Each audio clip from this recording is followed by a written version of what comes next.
I'm scared, Sam. What's happening to me? We're gonna get married. Johnny, don't leave me, please. You're changing, Seth. Everything about you is changing. Oh no. What's happening to me? Am I dying? Who use these?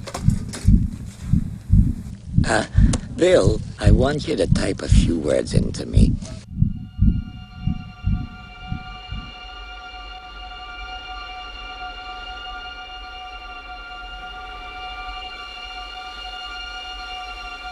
Hi, I'm Edwin Samuelson. Welcome to the CineFiles. Deborah Hill, who was well known as John Carpenter's producer on his early films, including Assault on Precinct 13, Escape from New York. Halloween, and Escape from New York. They had a falling out, and Deborah Hill went on her own, and she went to Dino De Laurentiis, and they optioned a property of a very popular book by Stephen King called The Dead Zone. This was Cronenberg's chance, because Videodrome did a lot of damage to his career, so he said, I got to do something more mainstream. Okay. He got a very big writer to adapt the script. In fact, he became a pretty big writer, but Cronenberg was really unhappy with the job he did. His name was Jeffrey Boehm, who went on to do a lot of films. He did Lethal Weapon. He did a lot of action films. You can look up his filmography. The Dead Zone is probably... Wait, he did Lethal Weapon? I thought... Shane Black? Yeah, I thought Shane Black did He did the Lethal rewrites for the second one. All right. He also did Indiana Jones and the Last Crusade. Right. He was a big guy in Hollywood. Look up his thing. I mean, he died recently. Up to this point, it's probably his most commercial film. I would agree with you completely. And that's not necessarily a bad thing in this case. It is an excellent movie. It's a very entertaining film. Yeah. And I haven't seen it for years and years and years. But Walken is fantastic. That is the best performance ever. Well, next to another person we'll mention later, the best performance ever in a Cronenberg film, and we'll get into that. Well, I don't agree with you on that, but I do think it's a fantastic performance, and I think that Martin Sheen is fantastic. Oh, he's in it terrific as well.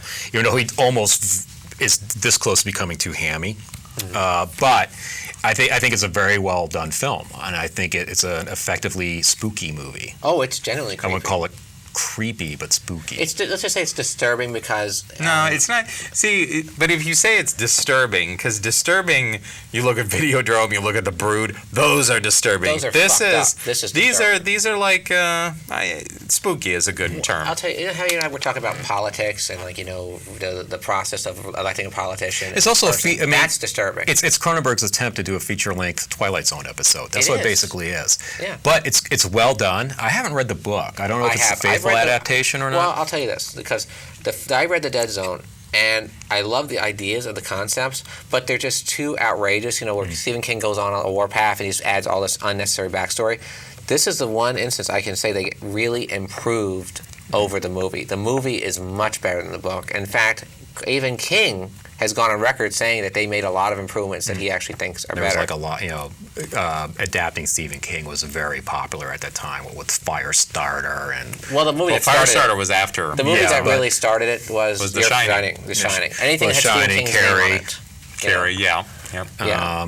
What makes this film work for me is the heart in this film.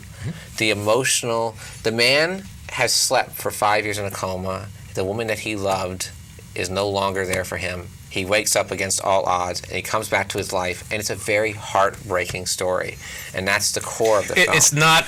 I would say that up to this point, it's his least cold film. Yeah. It's still got more. It there. Yeah. I will say though, out of his once he started coming into his own and being not just a filmmaker from Canada, but David Cronenberg, I gotta say it's not one of his more memorable films for me, because a lot of his other films just had these hardcore stamps on them of these messages, and I'm not saying it's a bad film. I'm not saying that. It's just I think compared to the others, it doesn't stand out like the other. I think it's more subtle. There's a great scene where he's in a hospital, he holds the nurse's hand, and he's there in the scene with the fire. And there's some philosophical, interesting, thought-provoking philosophical debates in there too, that even though he thinks he's seeing what is the future, does that give him a right to do something about it now? And a very interesting thing too is about every time that he uses his power, it drains his life force. It kills him, and it's slowly killing him, which I think adds a lot. Where he's reluctant, he becomes a reluctant hero. He doesn't want to do what he has to do, but he knows if he doesn't do it, the world will end. And I think that's a very, very powerful message. So the next one. Well, I just want to mention the last two things. Some other excellent. Two more things. No, this is important. The excellent performance by our favorite Anthony Zerbe, who's very good in it, and Herbert Lom is the doctor. Herbert Lom. Herbert Lom. Yes, the Pink Panther man.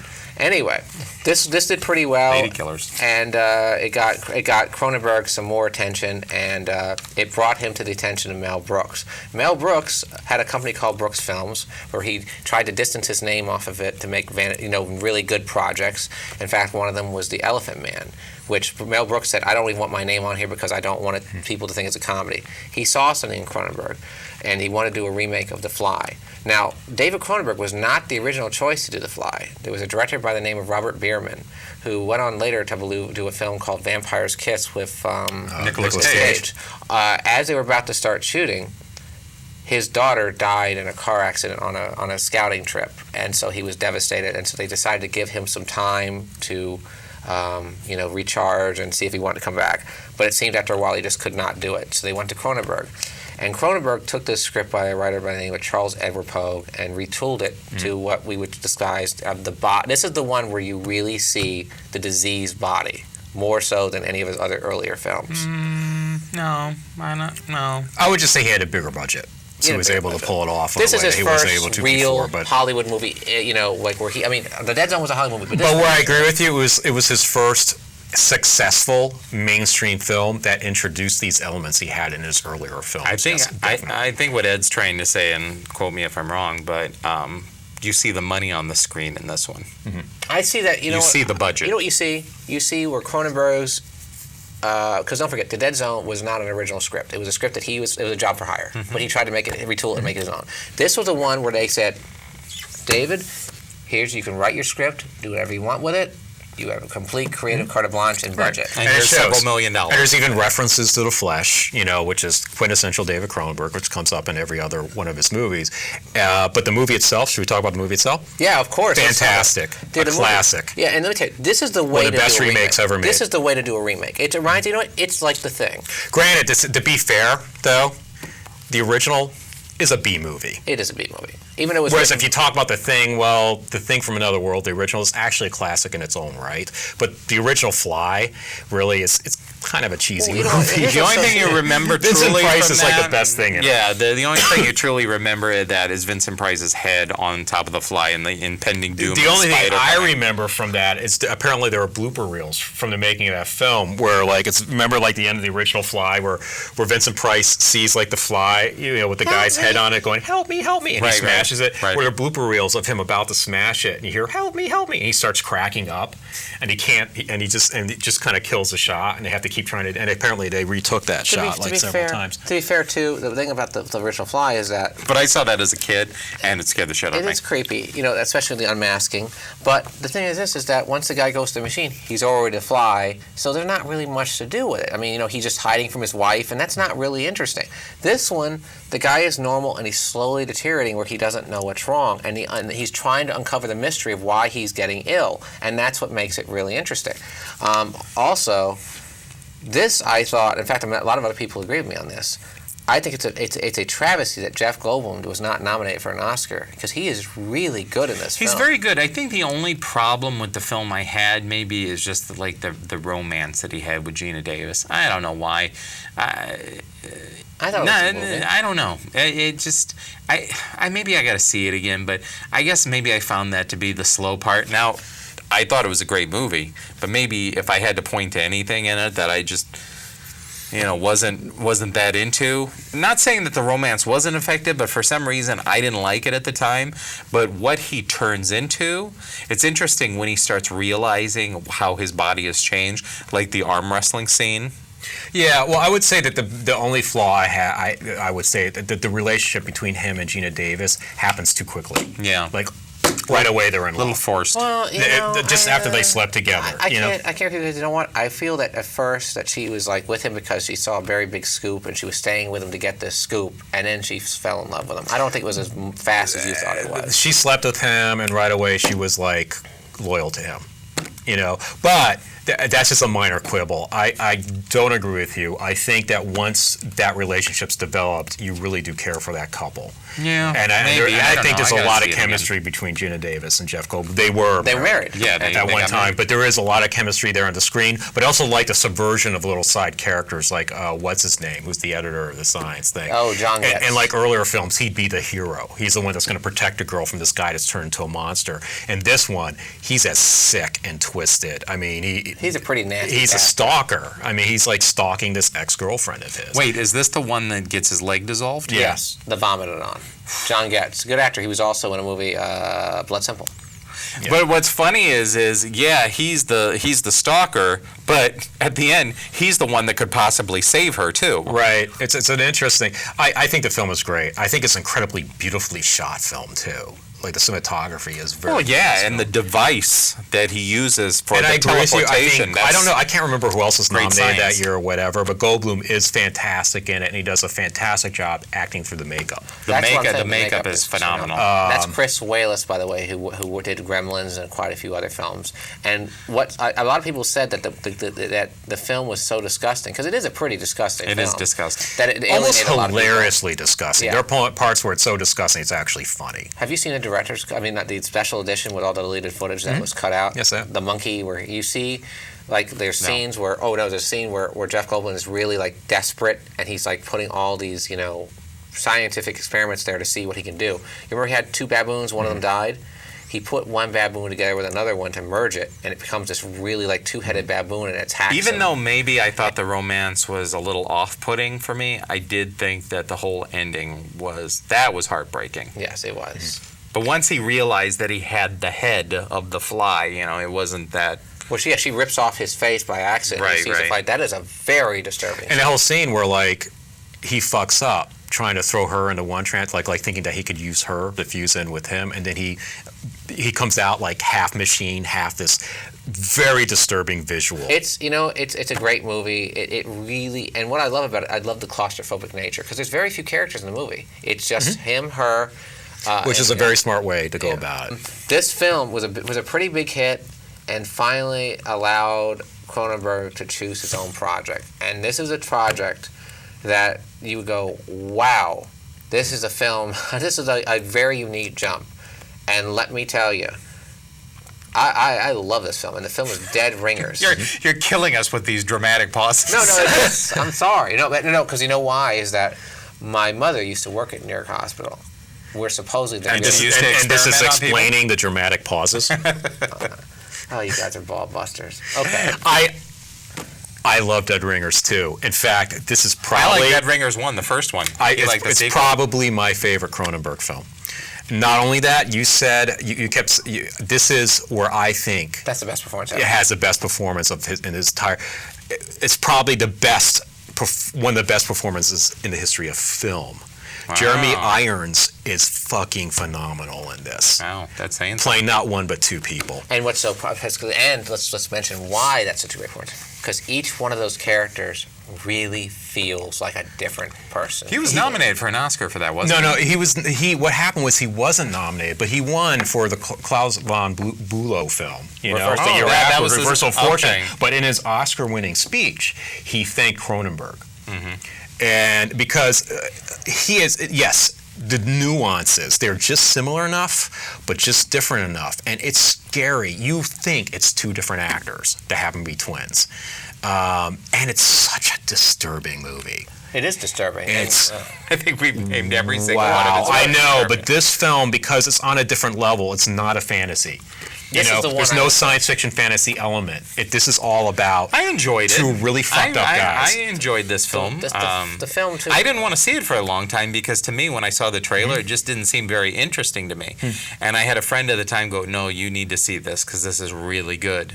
And at the time, it was my friend's favorite movie. This is a movie that you go in and you want to see, but it's not a pleasant experience because these people are really just sick and evil. But they established that psychology, that link, that they have to be in sync or there has to be some sort of symmetry.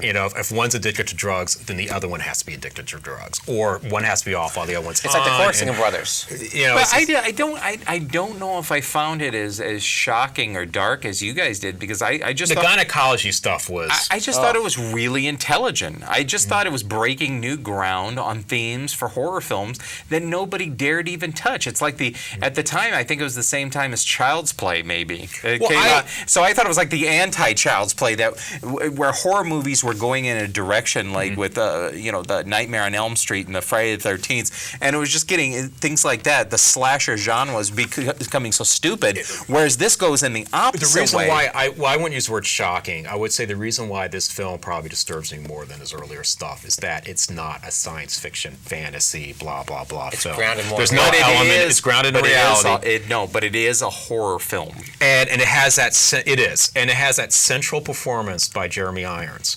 When the things happen that you associate with the horror genre, it has an impact. This was based on a true story. My mother used to work at New York Hospital, where this event supposedly happened. That has okay. No. And this really did happen. I mean, it was hushed up because this is a pretty big thing. These guys, people don't realize, these guys were really top players in the hospital. They had like a lot of juice. They tried to hush it up as best they could. A lot of juice or Jews. Juice. You're such a. I'm a Yeah, racist. like racist, man. Eric the fake Jew Cohen. And also one of the neat things about this film is the devices that Cronenberg's guy came up with. Oh my God, the these surgical tools. These tools at the end that they're unveiling, and I'm thinking, oh, what? You're looking at how does that apply to the human body? How is that going to work? It's not supposed to. And what I Well, love. it was an art project. Yeah. It was an art project that the characters saw and that's brilliant. A few other things about the movie is what I like a lot is the relationship between Genevieve Bujold and one of the brothers, and then the jealousy factor. It's that's what really is the key to the movie and why it's. Well, she was very good. She's very good. Very all around a very strongly acted movie. And I also love the opening too with him as the flashback to the young boys where they go up to Jill Hennessy, who's now kind of famous, and they talk, like saying, show us your pussy, whatever. And it really does a good job of establishing how sick these people are. So Dead Ringers is Dead Ringers is a back-to-back monumental films. This is for the him. one I would say that first got his real critical acclaim with reviewers everywhere. It was a crossover movie where it really. I don't know. I think got, The Fly got a lot of good The Fly reviews did for very him. well. And it had big box office. So did It Dead too. Zone. Dead Zone got a lot of good. Yeah, reviews. but I'm saying this is the one. But this is like he's starting to do that Art. transition to I guess Like you said earlier, the art house film. Like Art House. But respectability too. Right. He's not going to put the monster Much more genre on eloquently its than I can ear put it. and get the Academy Award for remaking The Blob or something. This is where he starts transitioning into, especially recently with his last 4, 5, 6 films. It's like there's really no monster in there to speak of. Really. Well, let's go on to the next film. The next film is a film that he had in development a very long time, and it was The Naked Lunch, based on the William S. Burroughs film. I was dying to see this film when Me I heard too. he was doing it So because did I I. was a big fan of Burroughs. I was a big fan of Naked Lunch, and I was Me like, too. how the hell is he going to make a movie on this? How's he going to do it? I He couldn't didn't. figure it out, and He that's what I was didn't. dying to say. He didn't, right? He didn't. It's not Naked Lunch. It's The Exterminator. You can't make a movie version of Naked Lunch. But I'll say I love it. The movie. I was very entertained by the film. It's it's as about as good as anybody's ever going to get in piecing that novel together, and having somebody addicted to bug spray. But and, having said or that, bug powder. I hate to say this, to me that's his least memorable film of that period.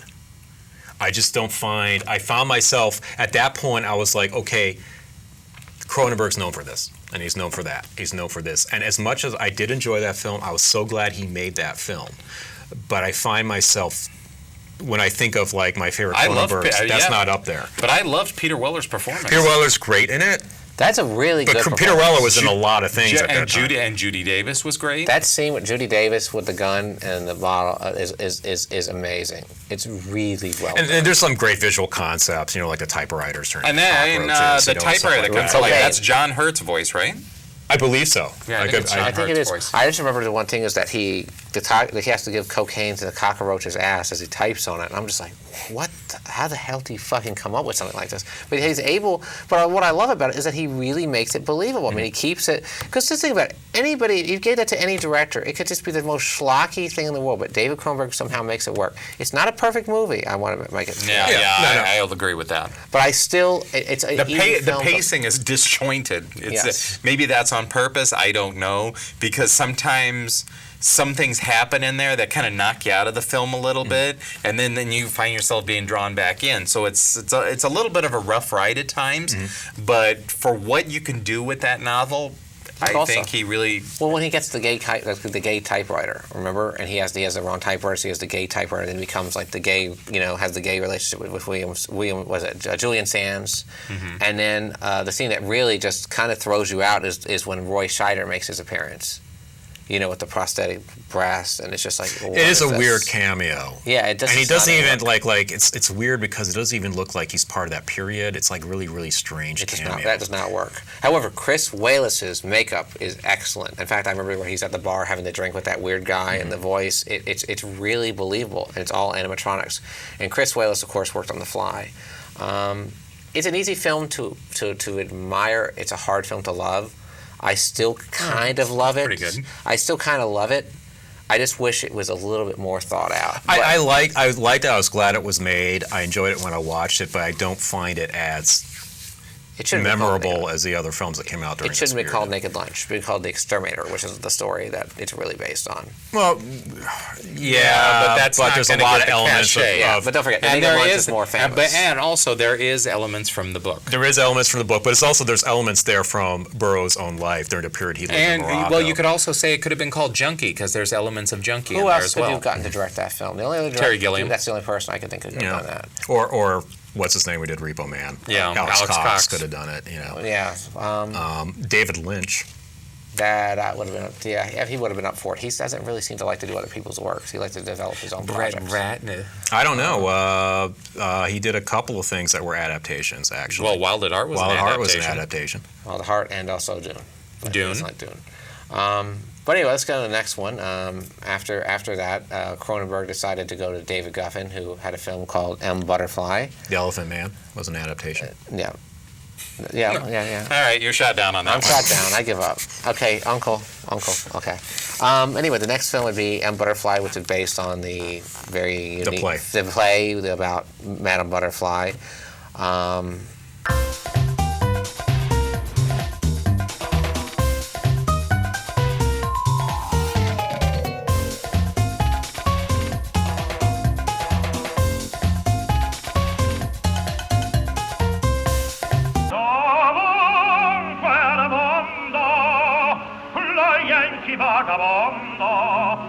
Jeremy Irons again is recast, which is a major plus. And John Lone is the weakness of the film. Everyone knows the story. I mean, we're not going to get into it too much. Because Edwin didn't like it that much, so we're not. No. I mean, it's just it's.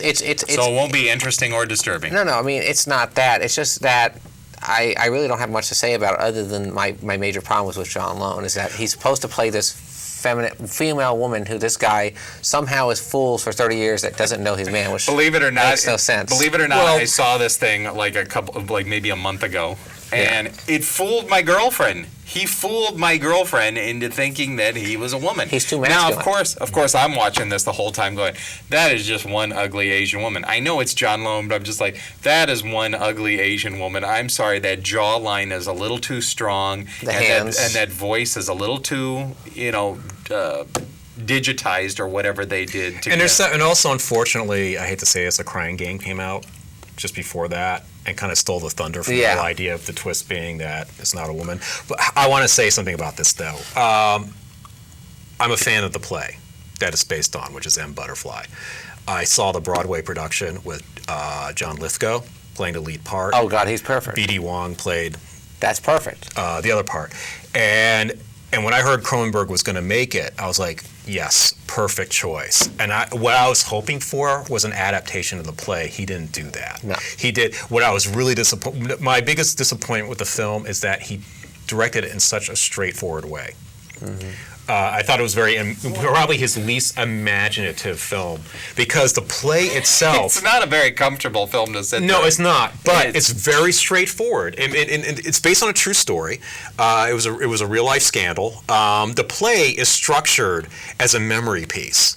And they break the fourth wall a lot. It's the main guy who's telling you this story, and I think it was a French diplomat. It was right? a French diplomat, and the whole point of it is that you as an audience have to make the decision as to whether or not he knew from the beginning that this was a man.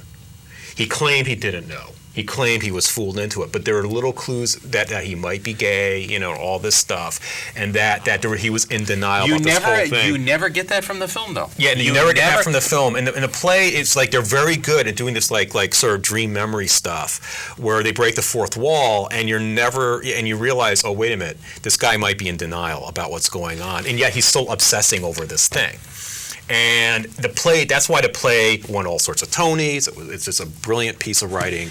And David Cronenberg. I thought the movie was just an incredible disappointment. It's not. I don't think it's honestly. It's not a very film. good film. I hate to say it. He will stick up for this. But he gave a lot of press at the time when this film came out, and a lot of his fans and a lot of press asked him, "Where is the creature in this film?" And he said, "The creature is John Lone. This is my creature in this film. All my films have a certain creature in it. He is my creature, and he's very. But when you want, it's kind of bad. It's kind of a bad film. And I wish Cronenberg, I hate to say this, I wish he took the conceit of breaking the fourth wall a lot more. I thought that's what he was going to do, because I was like, oh, he's perfect for that, because he's really good at like fucking around with people's ideas as to what you're seeing on screen and whether or not it's really happening. Yeah, mixing up conventions. I thought he was going to do that because that's what the play was like. Mm-hmm. And the play is probably some of the best theater I have a memory of. And Jeremy Irons gives it. Jeremy Irons is fantastic. He's perfect. I don't know if he's fantastic because you can't figure out, like you just said, right. Could he be a closet case? Right. Could he be in denial about his own homosexuality? You don't get any of that in this film. If anything, you get somebody that's yearning for something, but he's trying so hard for this ideal. To me, in the film, you see him going for the ideal of the Asian woman, the Asian princess, the yellow fever, whatever. Mm-hmm. You see him yearning for that ideal, and you see him maybe in denial, maybe about not his sexuality, but why this is the relationship that he has. And then at the end, you get this idea, especially when he's being persecuted by the French public at the time, about being stupid and clueless and naive or whatever.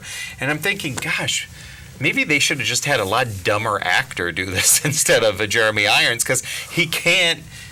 If you're not going to have him be a closet case, then have him be like some almost Gomer Pyle-ish type character like that can somehow be so duped. I would have thought it would have been better if, like, you had two actors playing the John Lone part, John Lone and a female actress, so that in his mind, in Jeremy Irons' mind, when he sees John Lone, he sees a female. That's actually really good. But then the way, and you go on about this, how he films it straightforward, because by doing that, there's elements that really don't make any sense. Because his wife is very attractive, it's like, and he's not attracted. You can tell he's not attracted to her. Then the woman that everybody's trying to get, that German hostess, everybody's trying to get her, and he gets her. And you even get to see this her. This is the problem with M. Butterfly. And it's like, this doesn't make any sense. It's an exceptionally well-cast, expensive-looking Lifetime Network movie. Get out here. Make a cameo appearance. You know what's so funny? We hear your voice on the damn camera all the frickin' time. Ladies and gentlemen, Gloria, our director. Look at this. Isn't she sexy? It's her voice you hear at the end credits. She's the one yelling at Eddie all the time. Okay, guys, now sit up, smile, and take your fingers off your face. Put your hands down, because this is definitely making the reel right here.